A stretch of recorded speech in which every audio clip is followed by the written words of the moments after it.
জীবনে খারাপ সময় আসা ভালো।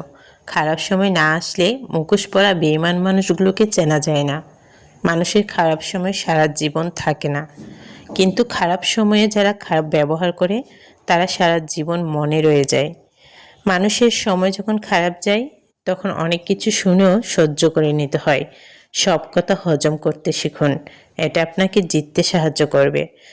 নিজেকে কখনো খারাপ ভেবো না, কারণ বদনাম করার জন্য তো পাড়া প্রতিবেশী আত্মীয় স্বজন আছেই।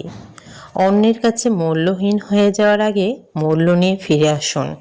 সাময়িক যন্ত্রণা অনুভব করলেও এটা অনেক সম্মানের। জীবন হলো পেন্সিলে আঁকা এক ছবির নাম, যার যে কোনো অংশ রাবার দিয়ে মুছে ফেলানো যায়। শুধু সেই মানুষটিকেই বিশ্বাস করো যে তোমার হাসির পেছনে দুঃখ, রাগের পেছনে ভালোবাসা এবং নীরবতার পেছনে কারণ বুঝতে পারে। কেউ যদি আপনাকে মূল্যায়ন না করে তাহলে তাকে এড়িয়ে চলুন। এটা আপনার অহংকার নয়, এটা আপনার আত্মসম্মান। কথা লাগিয়ে যারা আনন্দ পায় তারা কখনো আনন্দে থাকে না। এরা সারা জীবন ভিতরে ভিতরে জ্বলে। নীরবতাও এক ধরনের অভিযোগ, যা বোঝার ক্ষমতা সবার থাকে না।